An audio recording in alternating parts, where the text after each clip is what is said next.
of me buying my first house at 22 years old. Like, oh!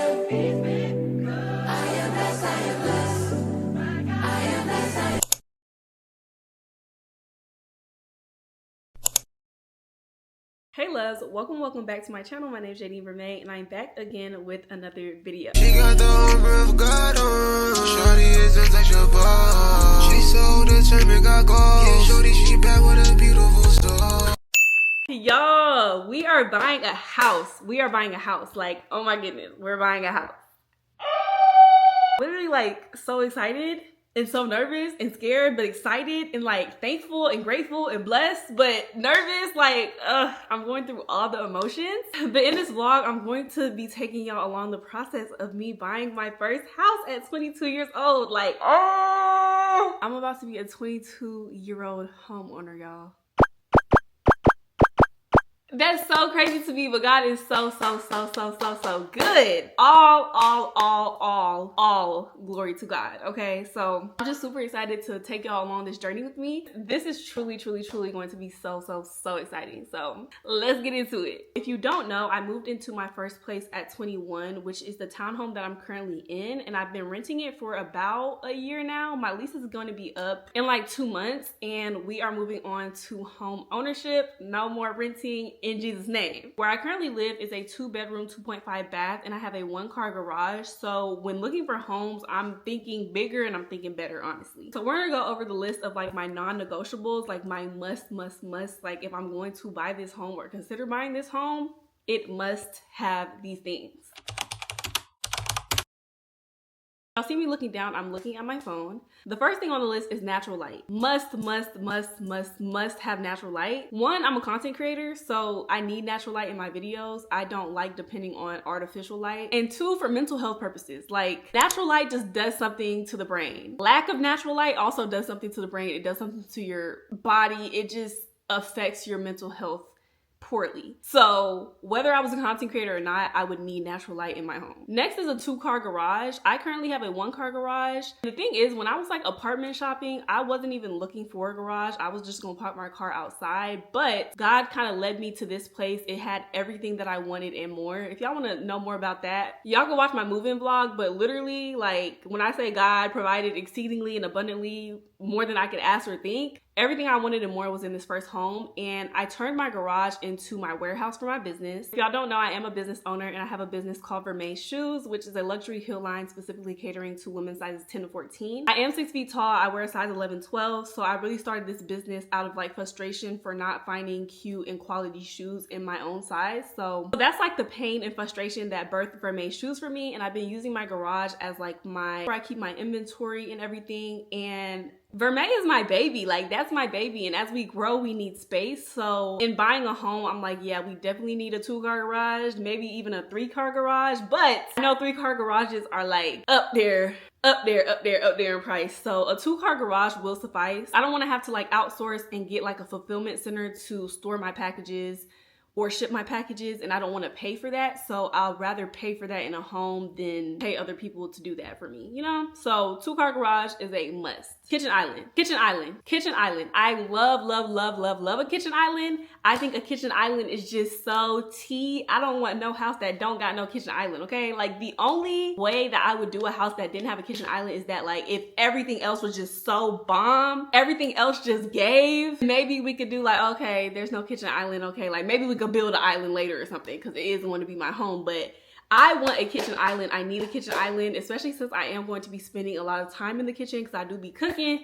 So yeah, I need a kitchen island. I need a beautiful kitchen island. I need a beautiful kitchen as well. A 3-bedroom minimum, high ceilings. And I'm realizing that a lot of the newer builds have higher ceilings, but a lot of the older builds are kind of like with the high ceilings. So I'm not against having an older build, but I am looking more at like the newer constructions. The last thing on my must list was a porch area or a backyard area. Like, I want my own backyard area. I feel like living in the townhome that I'm living in now has definitely given me an idea of what I would want in a home and what I wouldn't want in a home. I have like a backyard area. It's kind of like a slab of concrete where I have a chair and I have a table, but it's not like enclosed. Like that backyard space, that backyard space is not necessarily mine.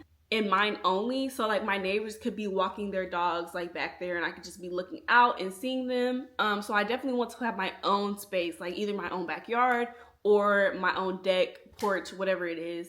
I want my own. Because a girl likes to sit outside and sip her tea. Sit outside, read a book, sit outside and just enjoy the nature. And I want to do that in the comfort of like a space that I can call my own, but outside. So yeah, those are all of my non-negotiables.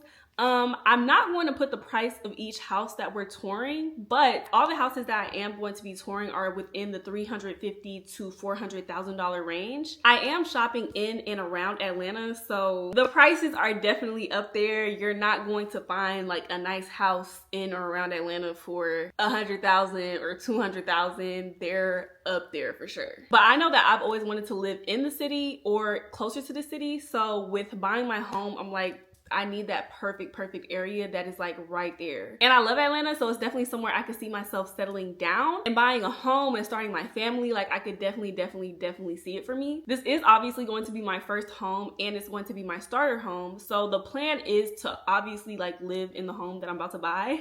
But I honestly don't know how soon, but I'm going to live in it and then turn it into a rental / investment property, have that make me some income, and then buy another house and do the same thing. Or either buy a house that I can flip that, make money off of that, and like just keep going. God has honestly made me multifaceted, y'all. I've always wanted to get into real estate, and this is like my little, you know, my little dive into real estate. We're definitely going to talk about later in the video because there are some things that like I have not shared with y'all when it comes to like, I guess, my real estate journey. So I guess we'll get personal. I guess we'll get, you know, a little vulnerable or whatever. Back to God. God has made me multifaceted and I just have a lot of interest. I have a lot of talents. I have a lot of goals. I have a lot of dreams. Not only am I a business owner, I'm a content creator, and content creation comes with so many things. Like I'm my own videographer, my own editor, I'm my own manager, which means I'm managing my talent, I'm promoting my talent, I'm negotiating my talent, you know, in order to get paid fairly. There's so many roles within being a content creator and also being my own manager. I have so many different talents, hobbies. Like I do a liquid modeling on the side, which I definitely want to like get more into, but like again, and God has made me multifaceted and there's just so many things that I want to do and explore within this lifetime. It's honestly good to have your hands in so many different things and have multiple sources of income in life, honestly. It reminds me of this verse in Ecclesiastes. It's Ecclesiastes 11:6, and it says, "Sow your seed in the morning, and at evening let your hands not be idle, for you do not know which will succeed, whether this or that, or whether both will do equally well." So this just really encourages you to plant those seeds, do different things, see what works. And I feel like I'm definitely, or have definitely taken like throughout my life, this Bible verse or even biblical practice and applied it to my life. Like try different things, see what works, you know, see what sticks, see what you're good at, see what can make you money,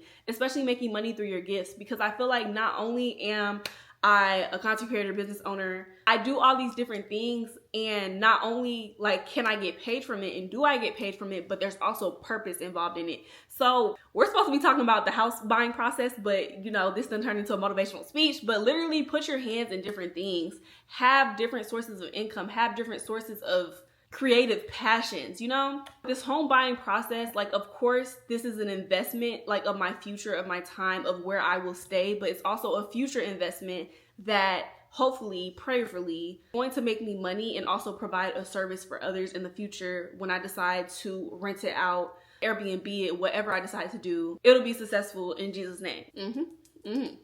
Before we get into touring the homes, I do want to say that all of the houses that I am looking at are townhomes. And as a first-time buyer, especially in Atlanta, the market is pretty high here, so townhomes are kind of what I could afford. They have really nice townhomes. They have really nice single-family homes, but when you get into like the homes that actually stand alone, the price just skyrockets. Like we're starting at $600,000, and baby, I already told y'all, I'm looking at homes within the $350,000 to $400,000 range. So $600,000, you know, we could do that later in life, but right now we're not doing that. So we are looking at townhomes. But let's go ahead and go to our first tour. So our first home was a 3-bedroom, 2.5 bath home. When you walked in, it had a nice open space. It definitely had an open concept, which I'm not opposed to an open concept, but I kind of don't like when the open concept looks like one room, if that makes sense. like the house that I live in right now is an open concept, and it kind of looks like one room where the kitchen is, living room is, and the dining room is, which isn't a terrible thing because obviously open concept is like an open concept. It's one room. But I really like when an open concept gives you depth. Like, yes, it's an open concept. Yes, it's an open kitchen, but you can tell that this is where the dining room is supposed to be because it's set up that way. And this is specifically where the living room is supposed to be. So that's definitely something that I'm keeping in mind throughout this house touring process and looking for my dream home for now. Is that open concept, but with some depth. This home definitely had a nice kitchen island, and it also had a 2-car garage, which the garage to me kind of felt a little bit small. It felt like you could only put 2 cars in there and that's it. There wasn't really any room for any extras. But once you went upstairs in the house, it had a very, very, very beautiful loft. And it was honestly quite spacious too. You also have your laundry room, which I like that it was on the side of the master bedroom. And the master bedroom was honestly beautiful. I love the tray ceilings in the bedroom. And it had a very nice bathroom and walk-in closet as well. What I didn't like is that the other 2 rooms were kind of smaller. I would obviously need a content room and maybe turn that 3rd bedroom into a guest bedroom. So I really didn't like how small the rooms were and the layout of the room as well. This home did have a $135 association fee, which I think was really good for a HOA. And also the lighting was amazing all throughout the house. So home 2 had the exact layout. It had the 3-bed, the 2.5 bath, the 2-car garage, but it was missing the lighting factor and I did not like that. Home 2 had more lighting coming in on the 2nd floor than the 1st floor. And honestly, if I were to pick, I would want more lighting on the 1st floor. If I were to pick, I'd honestly want lighting everywhere. But if I had to pick between the 1st and the 2nd floor, I definitely want more lighting in the 1st floor because that's the living room. That's where you're going to be spending a lot of time. And I know that I film a lot in my kitchen and living room anyway. So the first 2 homes were nice, but they weren't screaming anything to me. They were just nice homes. House 2 looks exactly like house 1, but house 1 had more natural light downstairs and house 2 has more natural light upstairs. So yeah. Now home number 3, y'all, oh my goodness. Y'all are honestly just going to have to take my word for home number 3 because I'm not showing y'all. Like, that's how much I love the home. It's literally my top pick, okay? Like, oh my goodness. I loved home number 3.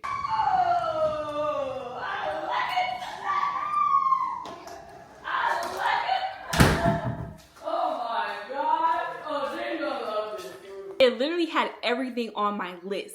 3-bedroom, 3.5 bath, the kitchen island. And when I say that kitchen, it's beautiful, y'all. Like, oh my goodness.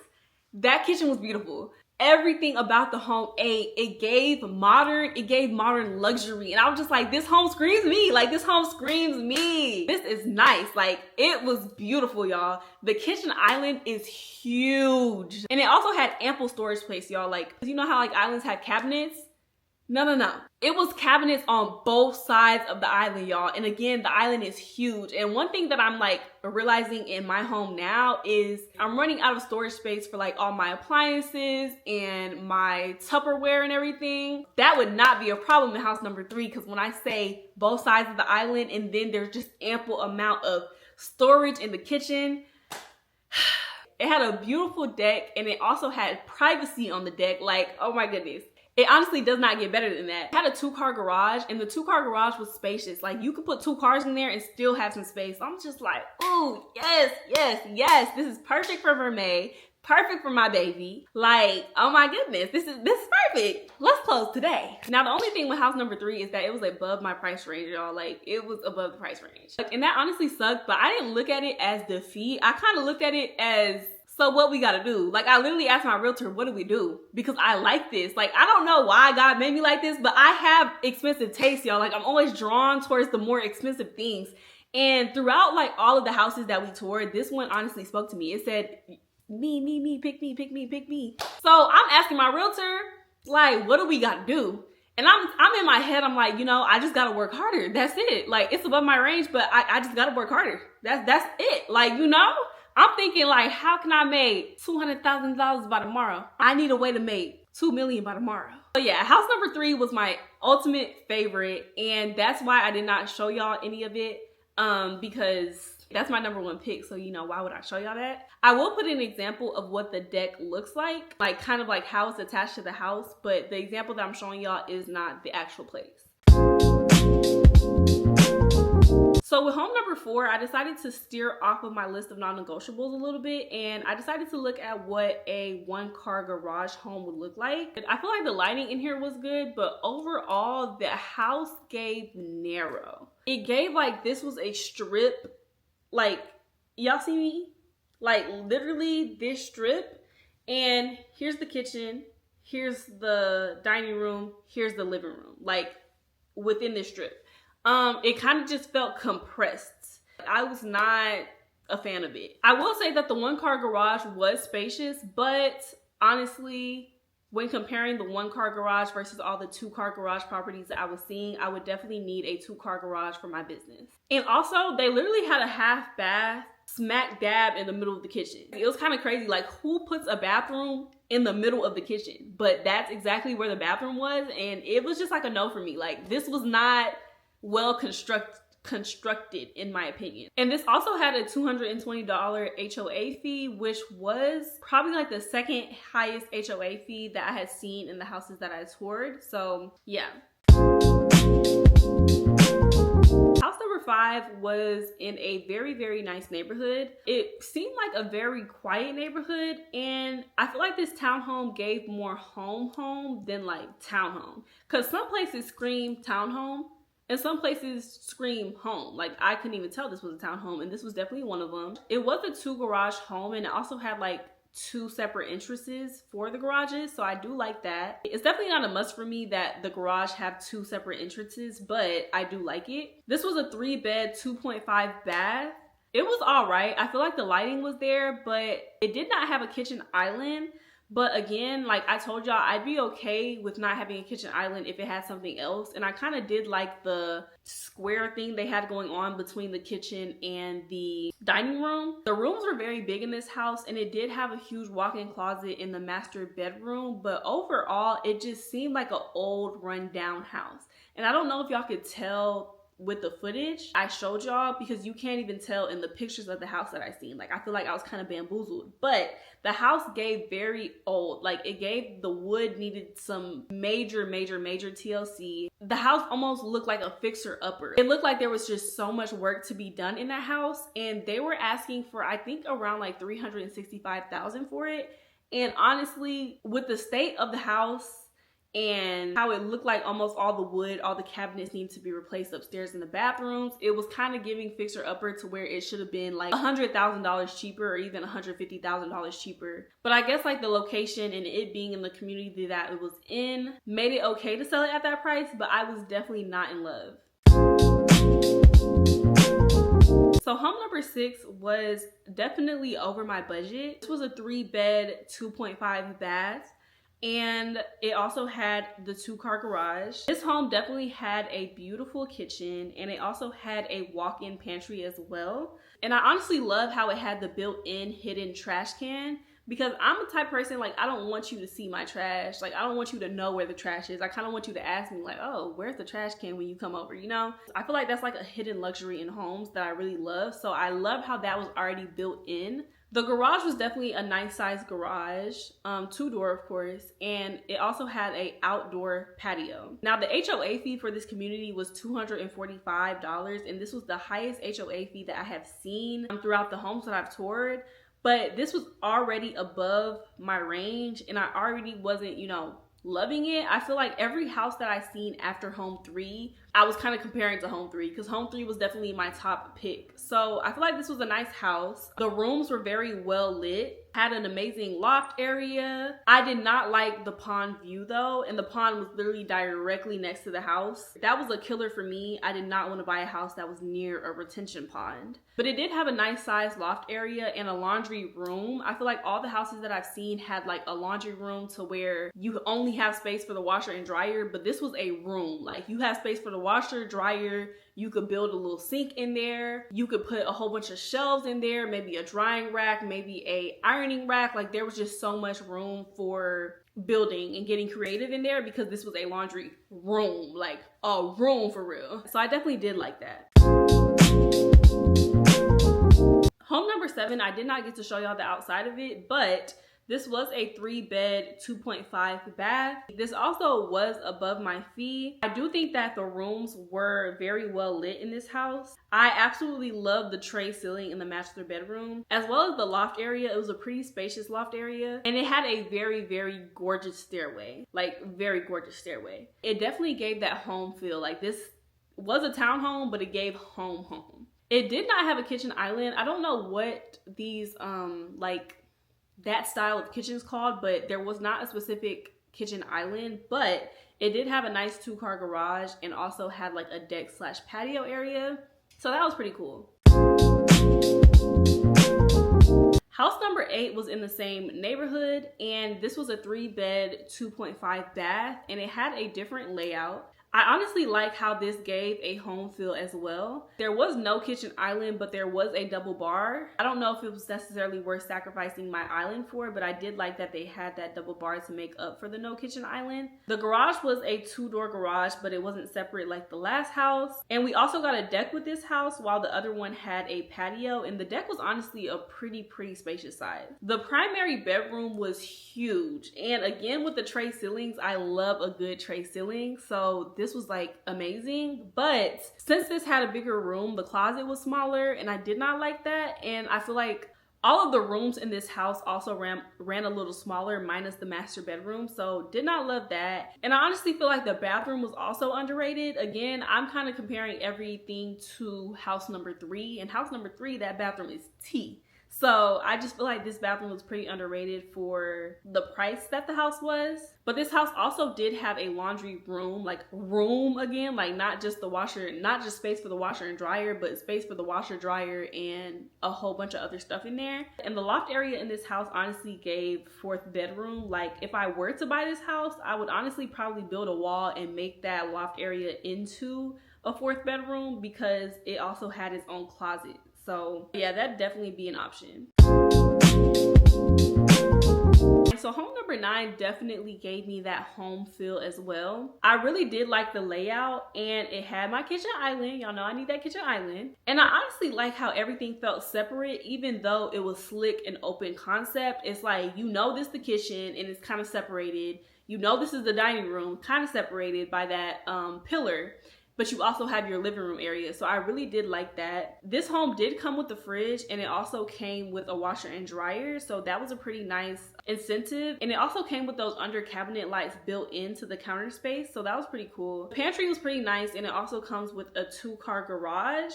I honestly just was not in love with the upstairs area. I think this might have been a 4-bedroom house. I just wasn't in love with the upstairs area at all. So this home was a no for me. So with house number 10, y'all are just going to have to take my word for it again, because this house was literally amazing. This was honestly my 2nd runner up. This house gave all of the home feels. Like it gave all of the home feels. It had 3 separate entrances. It had the kitchen island, designated living room area. It had a 2-car garage, and it also had like the built-in what's it called? Electric chargers. The car decided to buy an electric car. It was already, you know, that power outlet was already built into the garage. It literally just gave home. It had a nice master bedroom with the tray ceiling. It had a nice bathroom. I feel like the bathroom does not compare to house number 3, but the bathroom was nice, and I could definitely see myself making upgrades in the bathroom throughout the, you know, throughout the years. Like adding a glass shower and getting rid of the shower that they had in there. When I say this was the epitome of house, like it was a house, y'all. And I know all of the homes we're looking at are houses, but we're looking at townhomes, and this gave house. Like it gave like a house that a 32-year-old couple would move into with their 2 to 3 kids. Like that's how much it gave house. And I really loved it. I feel like it was a great 2nd runner up to the first house, but I really had to decide, because you know how like with the first home, I feel like it gave too much of a house, if that makes sense. Like the first house gives very luxury. It gives very modern. And this is still a modern home, but it has like some traditional roots. Even though it's a new build, it did have like some traditional mixed in with modern. So I kind of had to make the decision of what I would want. And I'm telling y'all, house number 3 just screams me. And that kitchen island, huge kitchen island, double-sided storage. That one was honestly screaming my name. But since I was considering house number 10, I didn't show y'all any of it.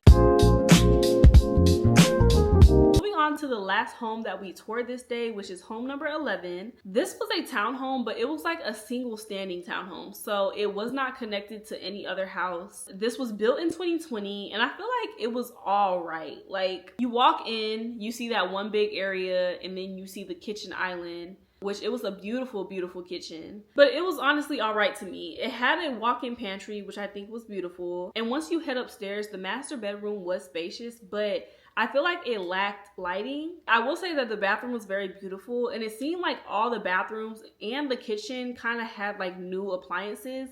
But overall, this house was a no for me. Okay, y'all, let's get a little bit comfy because we have been talking for a minute. But those are all the 11 homes that I toured, and number 3 was my top pick. So now that we've toured all the homes, I kind of want to talk about the pre-approval process for buying a home and like the process that I went through. So before even touring homes, I did go through a process of being pre-approved by a mortgage lender. Throughout this process, they're going to ask you for 2 years of income, your driver's license, social security. They're going to run your credit to see if you have good credit. They're going to ask for your past 2 years of taxes and your tax returns.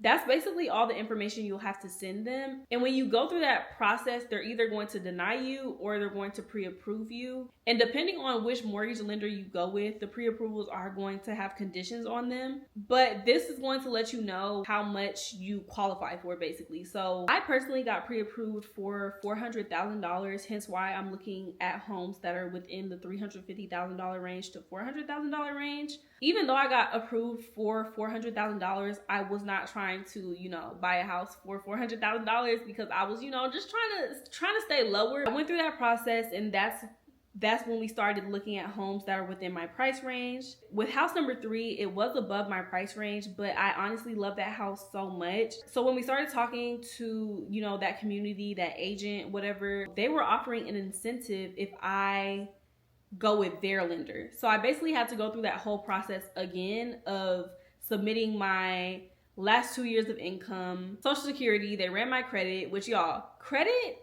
is essential. Like, if you are watching this video and you want to buy a house soon, or you want to buy appliances soon, because sometimes they run your credit when you're buying furniture from certain stores or appliances. If you're in the process of buying an apartment, like, you need credit. Stop being scared of credit, okay? I have good credit. My credit score is like in the 700. I know that my credit score is in the 700s and it's good, which is why I began approved for a lot of the things that I do, because I have a good credit. But I started off with the Discover Student credit card. I think they gave me $500 like when I turned 18 on that credit card. And I basically used that throughout college. I feel like a lot of people are scared of credit when credit needs to be your best friend.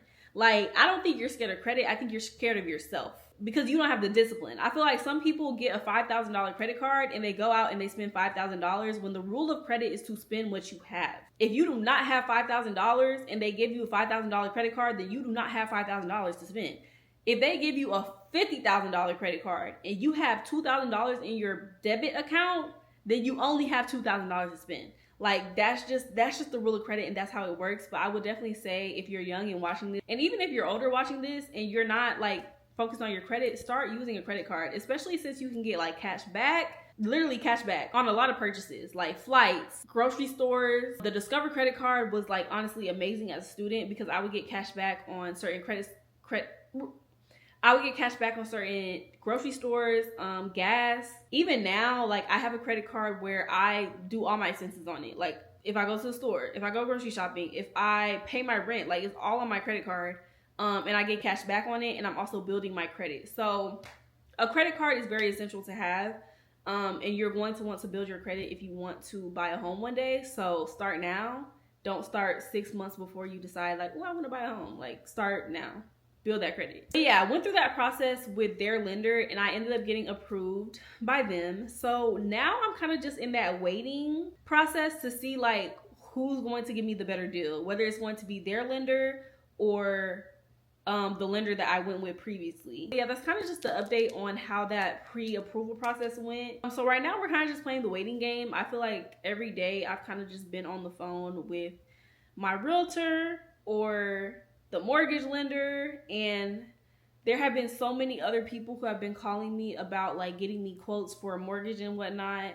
I'm ignoring every call because I literally have the two that like I'm going with and I'm comparing, you know, those two. But honestly, as we wait, I'm definitely, you know, praying, because I'm like, God, I don't want to go through with anything without your stamp of approval. And honestly, I'm trusting God. Like, if it goes through, amen, and I bought my first house.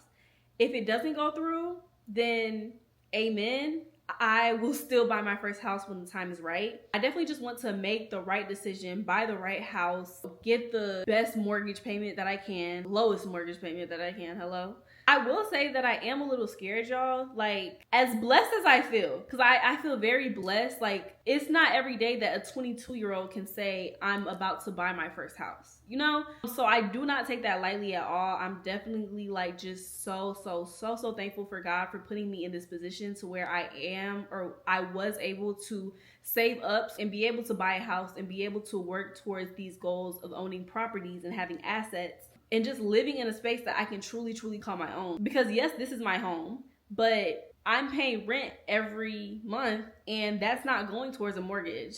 That's going to someone else. That's putting money in someone else's pockets. You know, I cannot say that like, oh, I've lived here for a year and I paid this much in rent and, you know, this place is mine. Like, literally after my lease is up, my lease is up. All the money that I've paid has gone into me living here, but it doesn't go into me living here forever. So I'm really thankful for the opportunity to own a home, like literally own a home. Like, there's so many things that I've wanted to do here. Like, I want to add this to the wall, or I want to nail this in, and it's just like, no, I'm renting. I can't do that. But with my home, it's like, if I want to knock this wall down, let's knock this wall down. If I want to build this here, let's build this here. Like, that's my actual home. So I'm so blessed, so excited. But I'm also very nervous because I feel like when it comes to renting, it's like there's somewhat a stability in renting. Whether you have a townhome, whether you have an apartment, a condo, it's like it's not yours. So there's a certain amount of peace that comes with it not being yours. And as blessed as I am going to be able to be to say that like, oh, this is mine and I own it, it scares me, y'all. It really scares me because I'm about to have a whole mortgage. I'm about to have a whole mortgage. I'm about to own a whole house. That's literally going to be my biggest asset in my 22 years of life. Like, that's a lot. I feel like it's so much responsibility. And I feel like things are getting serious. Like, I know it's serious when you pay for an apartment, a condo, a townhome. Like, you know, I know it's serious, but I feel like it just gets even more serious when you have a home. And also, like, all the money that I've been saving, it's like right now living in this townhome and renting, I have a cushion to fall back on. But I'm about to put that cushion into a home. So it's like, ooh, it's like one day you see the money in your bank account, and once I buy this home, that money is not going to be in my bank account, and it scares me. It literally scares me. But I have to like literally just trust in God and be like, you know, God has provided and he's not going to stop providing. And I know that this is something that's going to benefit me not only now, but in the future. And I can't be worried about, well, what if? Like, I literally just have to have faith and do what I can and keep working hard so that I can afford to, you know, pay my mortgage off each month. But yeah, it's like saving up for a new car. Like, let's say you saved up $25,000 for a new car, right? And then you buy that car for $25,000. It's like, well, dang, that $25,000 that I had is now gone, and it's kind of like starting over in terms of saving. But I'm excited for the journey. I feel like I am nervous, but I'm excited. I'm really trying to like fuel my, like, let my faith fuel me. Because if I sit here and I start over-analyzing, actually I should be over-analyzing the cost. But I mean like over-analyzing to the point where it's just like, well, I don't know, like, I don't know. It's just like, no, you know, and God knows, and God's going to provide. And yeah. So yeah, that's kind of it for now. I don't know if I'm going to like make one big video of like the entire process from like searching for a home to like closing day, or if I'm going to make this into like a series on YouTube, because I know this video is long. Like I have literally been recording for 47 minutes, but I honestly want to, you know, take y'all on the journey and answer any questions y'all have along the way as well. We'll definitely see. I know this video is going to be a lot of talking, but listen, we got to talk, okay? I got to talk to my girls as I'm making the biggest purchase of my 22 years in life, you know? Girls and guys, because there could be some guys watching me too. Hey, y'all. But yeah, y'all, that's kind of all that I have for right now. We're kind of just in that waiting process, so we're just waiting to see what happens next. Hi Jeremy, this is Jadine from May. Told me to reach out to you about a lender's application. So if you could just call me back at 470, that would be amazing. Hope to hear from you soon. I don't specialize in leaving voicemails. Oh my goodness. Okay, y'all. So found the place that I like. Love actually. Like I just see me there for now, but I also see like me turning it into a great rental property, like amazing rental property. So that's what we're moving forward with now. I have already got pre-approved for a home mortgage loan. Child, this is my first time doing this. I don't know all the terms. A lender. I'm pretty sure a lender is what it's called. But this specific home company, like they have their own lenders that they want me to go through. So we're gonna go. So now I have to like kind of go through the whole process again and get pre-approved by them so that I could buy this home. That's kind of where we are in the process, but I found a home that I really like, and I'm just going to pray on it and hopefully it'll be mine soon. That's literally so crazy, y'all. Like, that's so crazy. I'm about to be a homeowner at 22. Yeah, God is good. God is good.